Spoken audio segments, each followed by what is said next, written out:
Shri Venkateswara gold finance తాకట్టులో ఉన్న బంగారాన్ని విడిపించి కొనబడును. సంప్రదించండి 8499070070. ఆంధ్రప్రదేశ్లో ఇప్పటికిప్పుడు ఎలక్షన్స్ జరిగితే ఏ పార్టీ అధికారంలోకి వస్తుంది?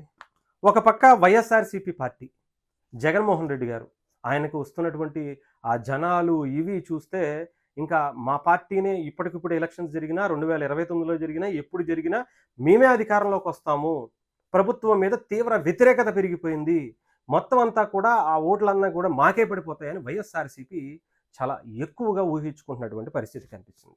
కానీ గ్రౌండ్ లెవెల్లో చూస్తే రీసెంట్గా ఒక పైనియర్ అయినటువంటి ఒక పొలిటికల్ స్ట్రాటజీ సంస్థ చేసినటువంటి సర్వేలో షాకింగ్ నిజాలు బయటపడ్డాయి. అదేంటో మీకు ఒకసారి చదివి వినిపిస్తాను.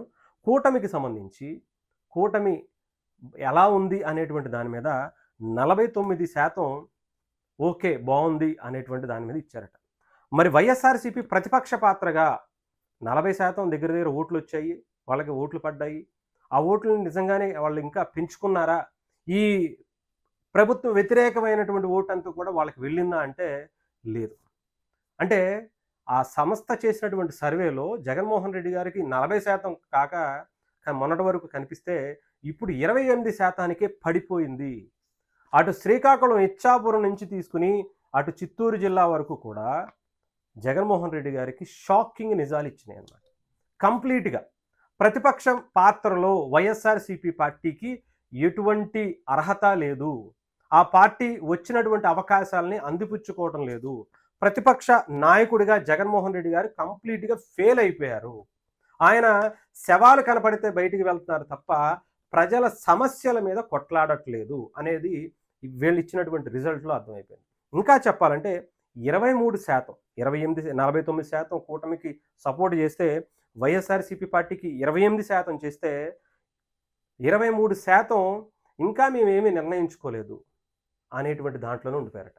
ఈ 23% ఇటు కూటమికి వెళ్తుందా లేదంటే ఇటు వైఎస్ఆర్సీపీకి వెళ్తుందా అంటే డెఫినెట్గా ప్రజెంట్ అయితే వైఎస్ఆర్సీపీ ఆ అవకాశాన్ని అందిపుచ్చుకోవడంలో అట్టర్ ఫ్లాప్ అయిపోయిందని చెప్పాలి. ఎందుకంటే ఆంధ్రప్రదేశ్లో చాలా సమస్యలు ఉన్నాయి.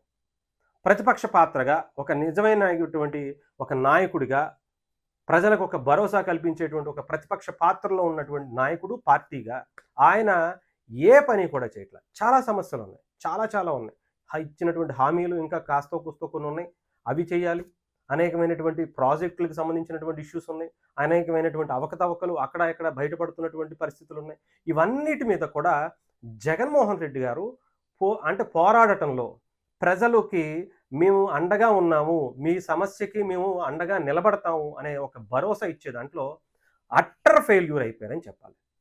ఆయన మీద ఎటువంటి భరోసా కూడా లేదు, ఆయన అసలు ప్రతిపక్ష నాయకుడిగా కూడా చూడట్లేదు అనేటువంటి ధోరణిలో ఆంధ్రప్రదేశ్ ప్రజలు ఇచ్చినటువంటి తీర్పుగా కనిపించింది. ఎందుకంటే ఆయన వాటి మీద పోరాటం, వాటి మీద ఉద్యమాలు చేయటం మానేసి బల ప్రదర్శనలు చేసుకుంటున్నారు. కేవలం బల ప్రదర్శన చేస్తే చాలు, సోషల్ మీడియాలో ఎలివేషన్స్ ఇచ్చి ఆ పేటీఎం బ్యాచ్తోనో సైకో బ్యాచ్తోనో ఒక 4-5 ఎలివేషన్ వీడియోలు పెట్టి కేజీఎఫ్ వీడియోలు లేదంటే యానిమల్ వీడియోలు ఆ మ్యూజిక్తో పెట్టేస్తే సరిపోద్దు అనేటువంటి ధోరణిలోనే ఉన్నారు తప్ప గ్రౌండ్ లెవెల్లో మాత్రం ప్రజలకి నమ్మకం కలిగించేటువంటి దాంట్లో మాత్రం జగన్మోహన్ రెడ్డి గారు అట్టర్ ఫ్లాప్ అని చెప్పాలి. ఇంకా ఆయనకి అసలు నిజంగా చెప్పాలంటే ఆయన ఉపయోగించుకోవట్లా చాలా ఉన్నాయి. అవన్నీ వదిలేసి శవాలు ఇవి తప్ప ఇంకొకటి లేదు ఆయనకి. బతుకున్నప్పుడు ఎక్కడ ఎవరి దగ్గరికి వెళ్ళి పరామర్శించట్లేదు, కానీ కులాల మధ్య, మతాల మధ్య, ప్రాంతాల మధ్య, వీటి మధ్య ఆయన రాజకీయం చేస్తున్నారు. కానీ ఎక్కడా కూడా ప్రజలకి ఒక నమ్మకాన్ని మాత్రం, ఒక ప్రతిపక్ష నాయకుడిగా ఒక భరోసాని మాత్రం ఆయన ఇవ్వలేకపోతున్నాడు అని చెప్పి చాలా క్లియర్గా అర్థమవుతుంది. ఈవెన్ వైఎస్ఆర్సీపీ పార్టీకి సంబంధించినటువంటి నాయకులు కూడా దీన్ని పదే ఆయనకు చెప్పేటువంటి ప్రయత్నం చేస్తున్నా ఆయన లేదు ఇది నాది, ఇలాంటి రాజకీయమే, నేను వస్తే ఎలా ఉంటుందో చూపించేటువంటి రాజకీయమే. ఇక్కడ రేపు రాబోయేటువంటి స్థానిక సంస్థల ఎన్నికలు, జడ్పీటీసీ, ఎంపీటీసీ, పంచాయతీ, మున్సిపల్ ఎన్నికలు ఏవైతే రాబోతున్నాయో ఈ ఇయర్ ఎండింగ్ కావచ్చు లేదంటే నెక్స్ట్ ఇయర్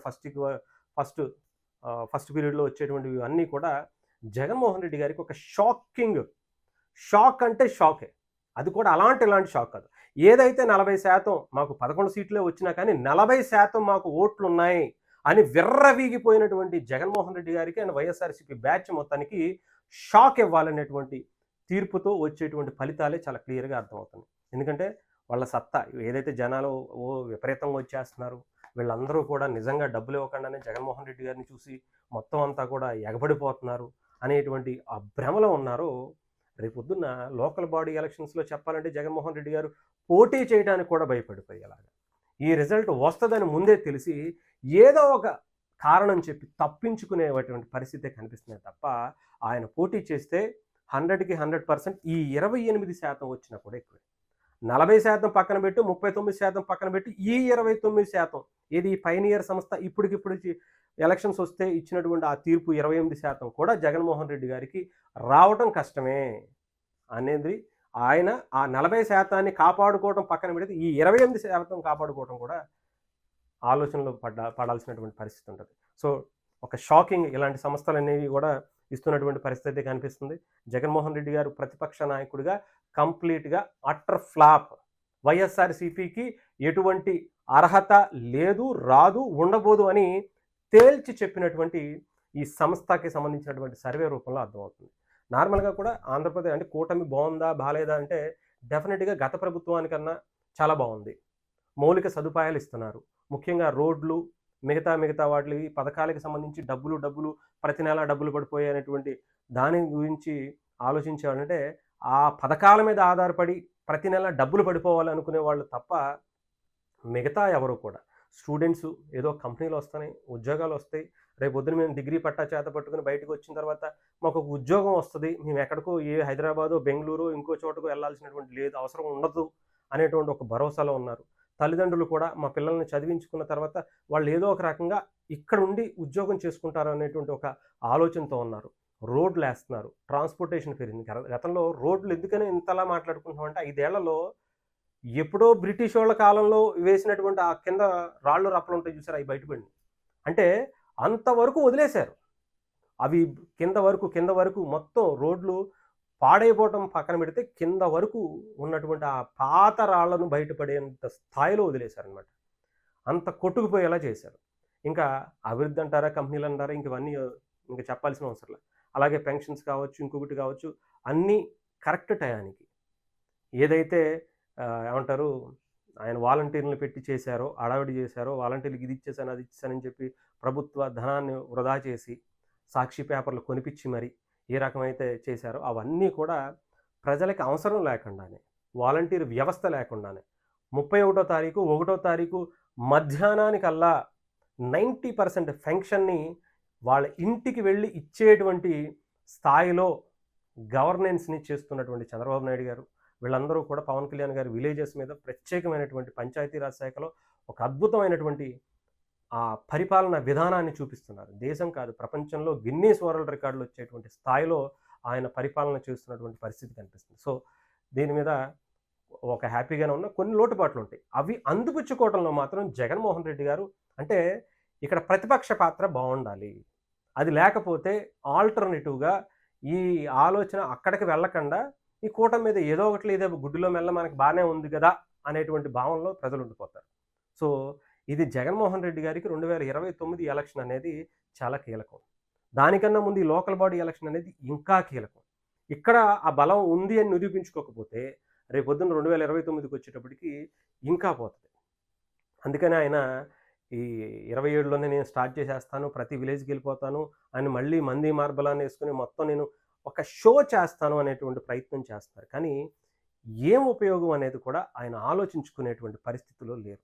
సో ఈ రిజల్ట్ అంటే షో కాదు, గ్రౌండ్ లెవెల్లో రిజల్ట్ మాత్రం జగన్మోహన్ రెడ్డి గారికి షాక్ ఇచ్చాయని చెప్పాలి.